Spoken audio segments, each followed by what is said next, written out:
Vertical Dark Stars is one of the strongest lines on the current patch 17.2b, but it's also, in my opinion, one of the hardest lines to execute. And in today's video, I want to go over with you guys all of just like the common misconceptions about Dark Stars and what common mistakes I think people are making when they play this line, and also how to alleviate them so that when you play this next time and you find yourself in a spot to play it, you will feel really confident going into it, and that way you can climb LP when playing this line. Just for a quick point of reference, currently I'm sitting at about top 160 of North America, which at a relative scale is technically Challenger, but because the set and the patch is still very new at the time of recording, I'm currently in Masters. Well, supposed to be GM, but it's not 3 a.m. yet, so the ladder hasn't updated, but I'm currently GM 260 LP, top 160 of North America. And as you can see, these are my scores with Dark Star specifically, with the filter here. And this is not filtering for just top 4s. This is actually like my scores whenever I play Dark Stars. And typically speaking, especially once I felt really confident about playing the line, always the top 3 whenever, at the very minimum, playing the line. I think the line is very, very good. Before we start, I also want to shout out Ashley over on Twitter, who posted this incredible guide from CN Rank 1 Tech from TLG Ruiner.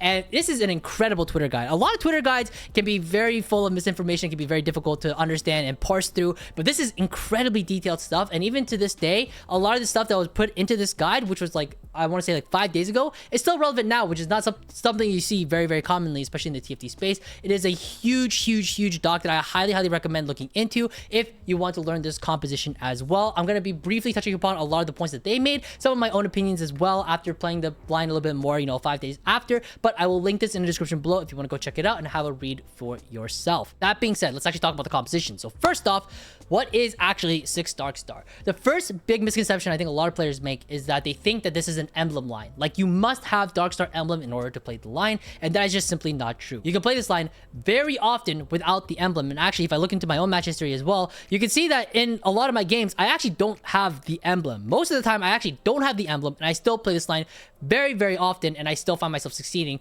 quite well, and even being able to go top 1 even if I don't have the emblem. You can definitely play this without the emblem for sure. The core is obviously the 6 Dark Star units. When you have 6 Dark Star units on your board, you actually summon 2 black holes. So actually, the board looks more like this, which is not actually true. They're not golems, but you get these black holes that exist on your board, and they have a ton of effective HP. So that is kind of helping you solve your frontline issue when playing the line itself. These golems will represent those dark holes from this point forward. That being said, you have a lot of flexible slots left onto your board. If you play the 6 core without the emblem, you have 2 more on level 8 and 3 more on level 9. Generally speaking, I want to point this out right now, is that level 8 is fairly fake in this line. You don't really want to play around level 8. It's more of a level 7 to fast 9 type of pipeline. It's not very common that you're rolling too often on 8 unless you really need to stabilize. We'll talk about that more in just a second. Generally speaking, when you play this line, you will have a couple of different packages you want to be flexing into. Most of the time, I would say it's going to be some time breaker stuff. The most common thing that you'll probably also are playing in your games as well is the Riven stuff. You usually play Riven, Ezreal for the time breaker plus sniper. That way you get a lot of attack speed for your whole team, because in this patch specifically, allies now gain 15% attack speed when you have 2 time breaker on your board instead of getting those free rerolls, right? So that's a lot of attack speed that you can just buff for your whole board. And then on top of that, you usually want to fortify your front line just a little bit more, because yeah, the Dark Stars are great, but the holes themselves are not enough. Usually you want a Vanguard, typically someone like Nunu. Blitzcrank is also a fairly common unit that you want to be playing onto your board, but this is coming into sort of the next misconception that happens often, which is that people think that you must play Blitzcrank or cap out with Blitzcrank, and that's not necessarily true. And actually, in this guide itself from the rank 1 CN player, they actually argue against playing against Blitzcrank onto your board, and I believe their rationale was mainly because when you play Blitzcrank, a lot of the times what ends up happening is that there are just better units that you could be flexing onto your board, and his cast is just a little bit too slow, and you can't really justify him as your, pseudo frontline, if you will, compared to something like a Nunu. That hard CC that just helps just stall the fight just a little bit longer, just to make sure the fight can end a little bit faster, so you can just get your cast off a little bit more consistently, especially when Blitzcrank goes down and then he's just like invulnerable for a bit. That can also be problematic, because sometimes if he's the last line of defense and then he goes down as well just to like try to recharge because of his ability and stuff, then what ends up happening is that their enemy team is just walking into your backline, and that becomes problematic as well. So I would say, generally speaking, I actually agree with this. From my experience playing this line as well, I actually do agree with this. I do think that Blitzcrank just feels a little bit worse compared to Nunu, which is a crazy thing to say because this Blitzcrank unit is an incredible unit. But generally speaking, Nunu does feel a lot better to me than playing Blitzcrank. But obviously, if you have a Blitz 2 and you have like a TG or something, play the Blitz too. I'm not saying you should never put it onto your board, but more often than not, a Nunu with a Vow is much more effective in my personal experience than having something like a Blitzcrank 2 on your board. But that is also a very highly contested unit, so you know, potato, potato. You gotta play what you get. That's not how you use the phrase. That's kind of like the general idea when you come to play around it. There are some other things as well. Like I said before, this is kind of like a level 7 to 9 line, not really a level 8 line. And another reason I say that is because coming into like the third misconception is that it is not Karma. It is not really Jin either. Jin is like your end game cap. Sure, but this line itself really revolves around slamming strong AD items, things like your Death Blades and your IEs and your Giant Slayers, and throwing them all onto Kai'Sa. I think a lot of players are thinking that like, oh, I have to get to 8 and dual carry like Kai'Sa and Karma, and then if I get to Jin 2, fine, I'll move the items to Jin 2, which should intuitively make a lot of sense, but actually it does not, because this Karma 2 unit is just kind of a fraud. Karma is just not a good unit, and oftentimes, and actually, if you look into my match history again, you'll see I very often have Karma with little to no items, if most often no items, because it's just a waste of items. Like, you have better units to throw these items on. You can put them onto a Blitz 2 if you find it. You could put them onto a Jin 2 and Kai'Sa 2 to duo instead. And actually, that's going to be the most common way that you cap out, where you can see like in a lot of these matches, you have 3 item Kai'Sa, 3 item Jin, no item Karma, 3 item Jin, 3 item Kai'Sa, like 2 item Karma, but I had a lot of items this game.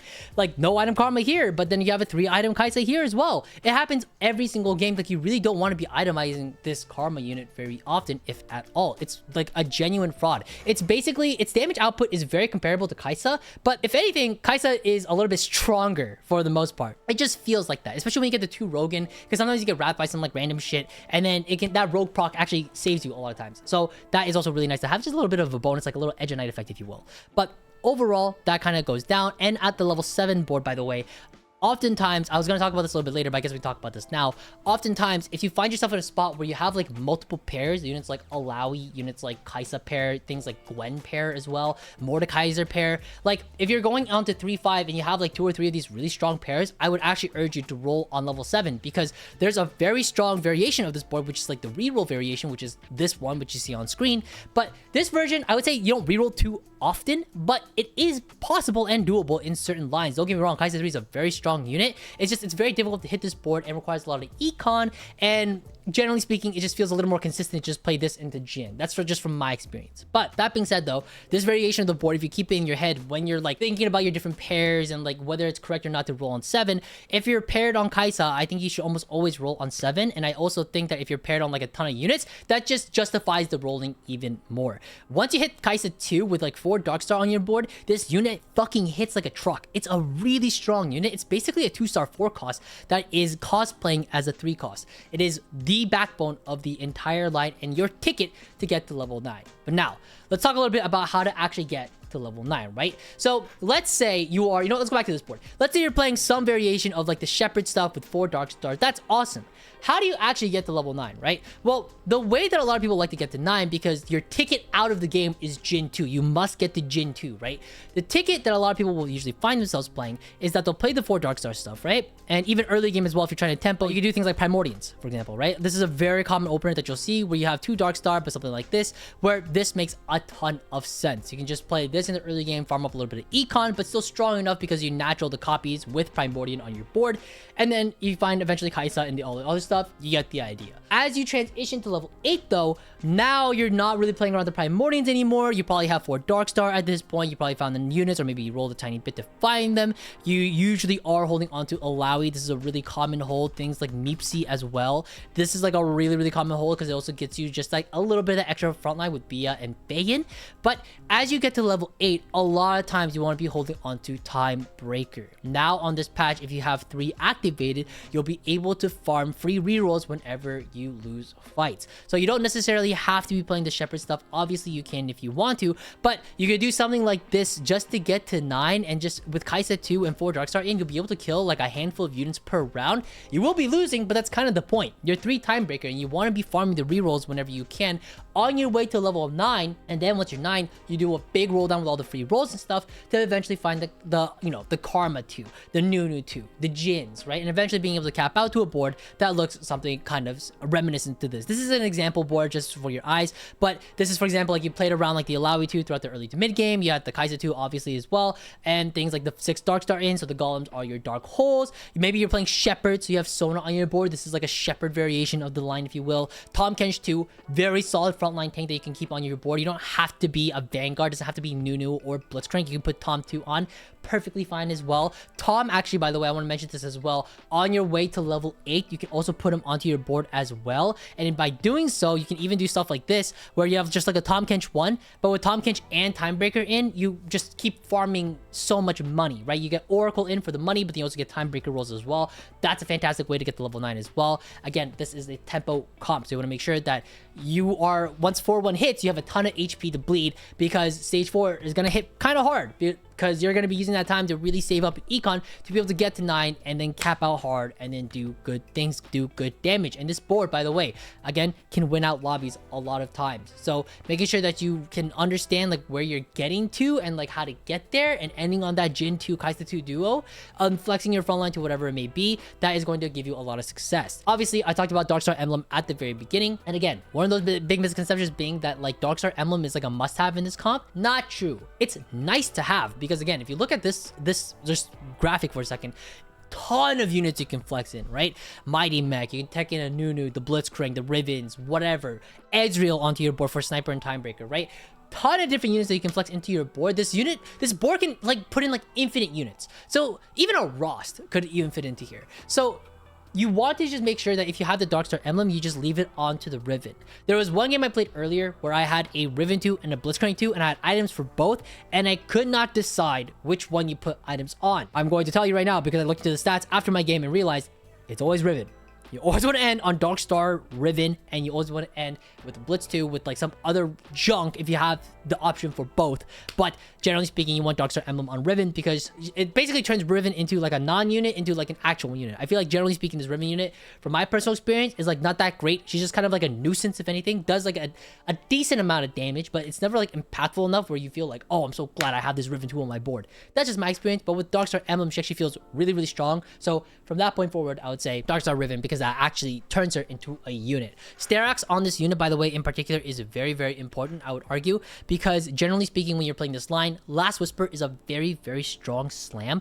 And when it comes to like your Sunder and Shred situation, it just gets a little bit awkward trying to find Shred as well for Riven if she stays on an AP sort of build, because her default seems to be AP. So if you have things like BTGS Darkstar, or if you have things like Hodge GS or like stuff like that, she's gonna end up doing AP instead of AD, and that's a bit of a problem. So when you have that Sterak's onto her, she'll be converted to AD, and then it'll feel a lot easier playing Riven onto the board. And that way you don't have to worry about getting like a Void Staff or Spark anywhere onto your board. But on the topic of items, just as well with Jin and Kai'Sa, I just generally don't really like putting Mana Gen on any of these guys. I do think that if you have any tiers, they end up trying to become Vows for Nunu in the late game ideally, but obviously you're gonna have to slam some tank items at some point. So things like Spirit Visage are totally acceptable as well. Even Adaptive could be fine if you want to kill some cloaks, if you want to just like throw them onto Nunu later, or potentially even Blitzcrank down the road.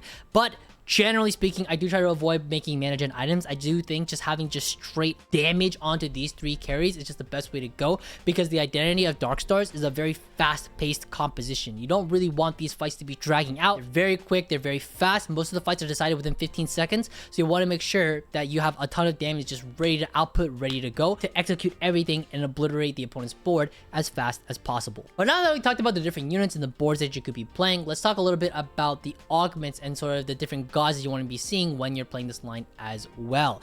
Here, obviously, is not every single augment you would love to see when playing this line, but I chose like a decent like 10 to 15 that I wanted to stand out and talk about specifically when it comes to playing this line, because I think they are very, very, very good, in particular when playing Darkstars.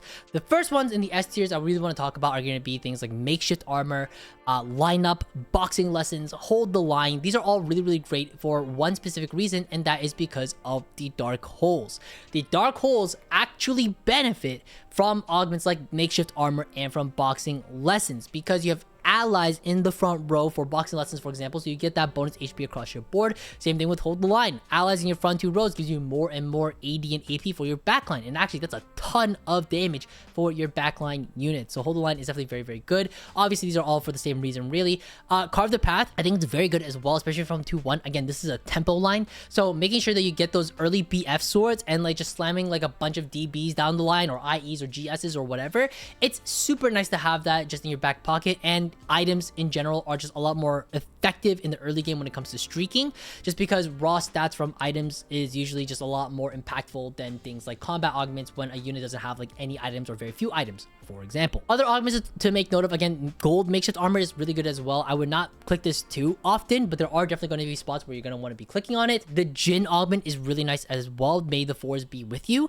This is a augment that I personally have actually not clicked once, but I can totally see why you would click it in certain scenarios, especially if, let's say, you have 5 Darkstar already ready to go loading into 4-2, and then you see this augment being offered. You might as well click it, because your stage 4, your bleeding is suddenly became way less, because once you have 6 Darkstar on the board, your front line is super duper beefy. And as long as you've been clicking on the right augments prior leading up into 4-2, you're gonna find yourself with a lot of combat power, getting yourself to level 9 fairly easily. Obviously, things like Earth and Earth's Gambit are also really strong as well. I wouldn't really rip these from 2-1 and then just angle Darkstars immediately, but I do know that some players would prefer to do that, because it just makes your game simplified and you have a line that you know you want to play into, especially if you have an open sword already. But to be honest, if you have a Kaisa ready to go, I would just rip it. Like, it just makes a lot of sense. That's your line, that's your game plan. Just go ahead with it. Just know that you're gonna need a lot of swords in that game. Lotus as well, I think, can get a shout as well. Again, a lot of swords are really wanted in this line, so if you have like a ton of DBs, GSs, you can't necessarily find the IE, but you should have your last whisper already. I think Lotus is actually really nice to just solve your crit problem and then just make sure that you have a lot of damage ready to go when it comes to playing around Kaisa and Jin. Sword Overflow obviously is very good for the same reason as Carve a Path. Now in the C tier and the F tier, I really want to mention these as well, because these are augments, generally speaking, in most comps are actually very good. Things like Silver Ascension, things like Baron's Lair, things like Soul Awakening, these are augments specifically considered pretty strong just on average across the board, but within Darkstar specifically, they're pretty bad. And the reason why is because of the identity of the comp. Like we had mentioned earlier, this comp is all about fast fights and waiting for the Ascension to proc throughout the beginning of the fight, when it's the most crucial for you to have the most oomph and power in your board. It's just not gonna fly. Baron's Lair is for the same reason. This is an augment that like you stack AD over time as the fight continues. Don't get me wrong, this augment is a bit overtuned for Prismatic, but even then, it's still really hard to justify taking this when you're playing specifically the Darkstar line. And Soul Awakening obviously as well. Same exact reason why it's just not good. It's just that it takes a little too long to proc before you're able to really get the full benefit out of it and be able to end the fight as quickly as you would like. The longer the fights go, the worse it's going to be for you, so you really want to make sure that you're executing the opponent's boards as fast as possible. And then finally, for the gods as well, I want to mention this as well. Again, Varus is probably the S tier by far. It makes a lot of sense, because if you think about it, the Darkstar holes are actually considered 3-star units, so they actually add up to that star bonus blessing when it comes to playing around Varus. So you get an extra 6-star levels worth of HP onto your board when playing around Darkstars, which is just nuts. It should not work like that, to be completely honest, but it does at the time of recording. So because of that, Varus is by far, if you see it in your lobby, you should really be thinking, oh, this could potentially be a Darkstar game, because that is a crazy interaction. Another thing to note as well is Echo as well as Yasuo. Yasuo is really great specifically for Storm Hex. Storm Hex Jin and Storm Hex Kaisa is just super strong, and Mana Gen Hex as well is also super nice for Kaisa, especially the mid game really, where like she's able to just get so many extra casts, because itemization wise, you really just want to go with like full damage. So getting that like extra bit of mana gen for her is really helpful to have. Echo is nice as well, because it just gives you a bit more frontline as well if you get to the anomaly section, but also sometimes because you're investing so many swords and items into itemizing your Jin and your Kaisa and then like your tanks or whoever it may be, you sometimes don't have enough items for anti-heal. So getting the Echo in just to get some anti-heal in can be super nice. I've seen sometimes on rare occasion you'll have like an anomaly Kaisa at the very end of the game, just because you get to the Jin 2, you have like 5 items, you have 2 item Kaisa, but then because you have the anomaly, then Kaisa is also able to get some burn off, which helps a lot when it comes to the utility aspect of the comp. But that basically does it for this video. I hope this video was helpful. I hope you understand the line just a little bit more. If you have any questions, feel free to let me know. Leave them in the comments and I'll get back to you as soon as I can. Take care, guys. Happy clubbing.